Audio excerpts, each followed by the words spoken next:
Hello and welcome to this webcast, one in a series which addresses practice for children in the early years with special educational needs and disabilities, abbreviated to SEND. By early years we mean any child who is covered by the Early Years Foundation Stage framework, that is, from 0 to 5 years old. In this webcast, we will look at the importance of listening to every child as central to the delivery of effective, inclusive practice for all young children. This is one of the key principles underpinning the SEND Code of Practice 2015 and is also embedded throughout the Early Years Foundation Stage framework. For the purposes of this webcast, we will use the definition of listening adopted by the Young Children's Voices Network in a series of publications called Listening as a Way of Life. Listening is defined here as an active process of receiving, hearing and observing, interpreting and responding to communication. It includes all the senses and emotions and is not limited to the spoken word. A necessary stage in ensuring the participation of all young children as well as parents and staff in matters that affect them. An ongoing part of tuning into all young children as individuals in their everyday lives. Sometimes part of a specific consultation about a particular entitlement, choice, event or opportunity. You will spend much of your time listening to children. What strategies do you employ that help you really listen to what they are trying to communicate? Babies are born able to recognise familiar sounds and the voices of those people in their world, unless they have a hearing impairment. A child's journey to language begins before birth, as babies in the womb hear clearly enough in the last few months of pregnancy to distinguish their mother's voices. From Kathy Hamer, 2012. Babies are also born attracted to human faces and are ready to engage in interactions which develop over time and through the developing relationship with caregivers. This early phase of development of communication is important for a child's all-round development and specifically lays the foundations for emotional well-being and social interactions and emotional self-regulation. From birth, babies use many forms of communication to ensure that the adult caregivers around them notice them, respond to them, and engage in meeting their needs for survival. This capacity to attract caregivers is the very essence of communication and interaction. Babies and young children very quickly develop a sense of who is going to respond to them, and the best ways in which to achieve this. In the first instance, this is merely trial and error, but it soon becomes their preferred way of getting their needs met. In this way, a baby starts to develop a range of strategies which will draw their adult close enough for safety, reassurance, and to work out what they need. The baby's tried and tested strategies become part of what is often referred to as a game of serve and return, just like a game of tennis. As Suzanne Zedick suggests, babies come into the world already connected to other people, taken from the Science of Human Connection 2012. The set of strategies learned from a very early stage is connected with the need for every baby to have a secure attachment relationship with a primary caregiver. Babies who are born with complex needs at birth, which may include medical, physical, visual or hearing difficulties, require their carers to learn the cues and clues which are unique to their baby. This can sometimes become frustrating for baby and caregivers, but with appropriate support and encouragement, this can be a joyful learning and discovery process for all involved. Listening to young children is essential in enabling their right to express their views on matters that affect them, and to have their views taken into account in a meaningful way. All children have an equal right to be listened to, an entitlement which includes babies and very young children, each with individual needs, capabilities and means of communicating. Listening to babies and young children also plays a vital role in enabling children to realise that they can influence the world around them and how they can become competent in sharing their preferences, views, interests, concerns, and aspirations. This is true for all children, and we need to begin to offer them the opportunity to express themselves and be listened to at the earliest stages of their life. It has been thought in the past that until children have acquired verbal language and communication skills, that they aren't capable of expressing a view. We now know that this is not so, and that children may express their wishes, views, and feelings in a range of ways, including facial expression, movement, vocalizations, body language, and using gestures, signs, symbols, pictures, objects, and people. It is therefore important to prioritize opportunities for engagement, interaction, decision-making, and choice-making, and to provide opportunities to be part of a communication-friendly setting that provides time, places, and spaces for connection and listening. Some children may take longer than others to establish their own way of participating. However, the practitioner should always be prepared to be a willing and motivated facilitator of these opportunities.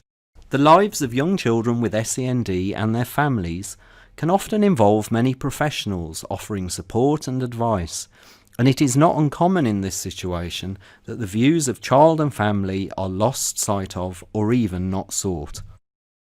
Additionally, disabled children have many things done to and for them, and they are significantly more vulnerable to abuse than non-disabled children.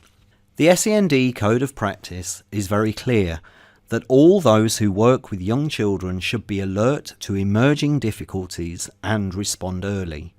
In particular, parents know their children best, and it is important that all practitioners listen and understand when parents express concerns about their child's development. They should also listen to and address any concerns raised by children themselves. How do you listen to the families of children in your care? What more do you think you could do? Every adult can play a part in developing each child's confidence and skills in participation. Practitioners can become skillful supporters of enabling children to participate.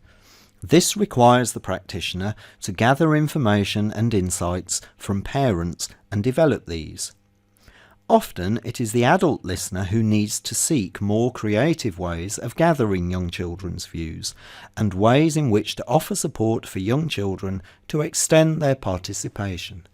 As adults supporting children to interact, communicate, engage and express views, wishes and concerns, we must invest time in developing a trusting and responsive relationship with children.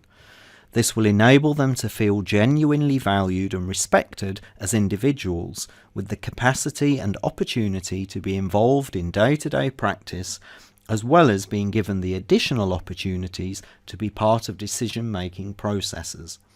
Adults can listen in many different ways, including using regular opportunities to observe young children in their daily activities and to reflect on what the child's actions are communicating. Providing resources that children can use to represent their thoughts, feelings, wishes and choices. Giving children different ways of recording their perspectives.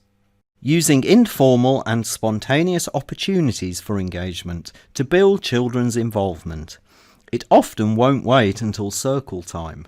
Allowing plenty of pauses and avoid filling in the gaps. Pauses are good. Young children take time to process and organise their thoughts and feelings before they express themselves. Young children require us to be curious about their understanding, perception and experience of the world around them, and to provide a range of ways in which they can share with us what they are discovering, learning, feeling and thinking. As adults, we need to be actively engaged in the process of listening, as described at the beginning of this webcast. Learning to speak, use language and communicate effectively is a complex process which takes a long time. The Communication Trust and ICANN are two organisations which support children who have difficulties with speech, communication and language. These difficulties are very common in the early years.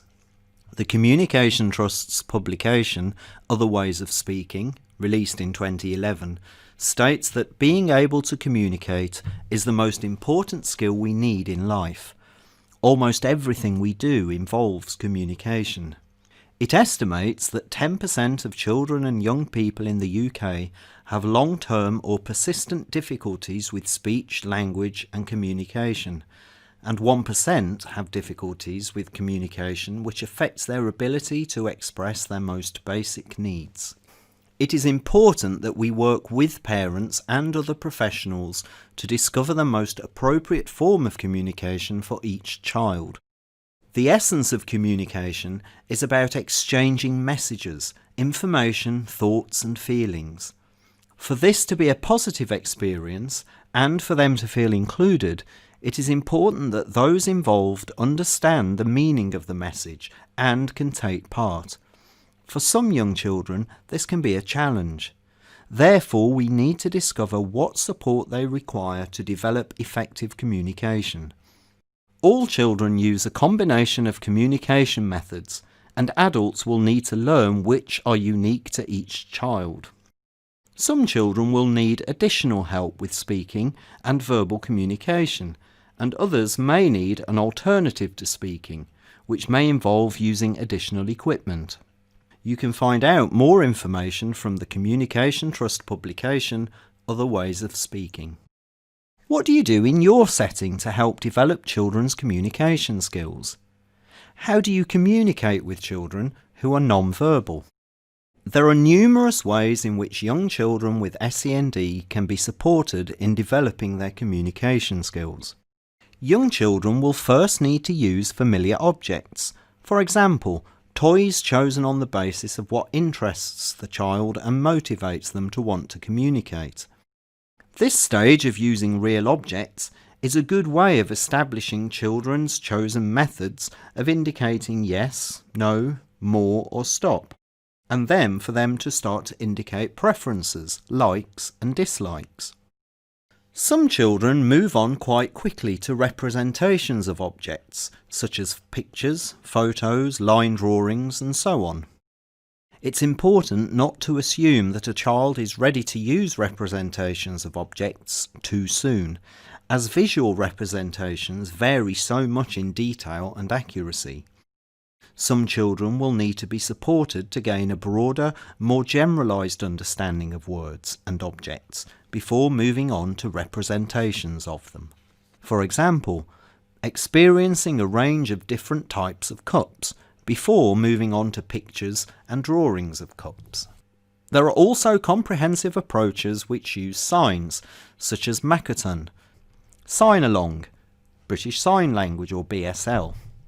Each system varies, but all have in common the fact that hand shapes and movements are used to aid communication. If you are thinking of using a signing support system, you should make sure that the system you choose is consistent, no matter where the child is. Some local authorities have policies which ensure consistency of systems so that the child or young person does not have to learn a new system as they move on in life. BSL is generally used by children who are deaf or have a severe hearing loss. You must seek support and consult a specialist teacher of the deaf if they are not already involved with the child. Symbols supporting communication are also very popular and useful. There are plenty of symbols in our day-to-day environment that children quickly learn to recognise, such as those for food outlets or supermarkets. There are a number which are used frequently, such as widget symbols, including Communicate in Print. And there are also symbols that accompany Makaton and Sign Along. Once again, choosing which symbols to use depends on what the child is already familiar with, or what can be used consistently throughout their experiences. There are also some specific approaches, such as Picture Exchange Communication System, or PECS, which is often used for children with social communication difficulties. Once again, you should seek support to understand the use and implementation of this approach, and particularly whether it is an appropriate system for the child. Children's communication preferences develop and change, so we need to ensure that we keep this in mind.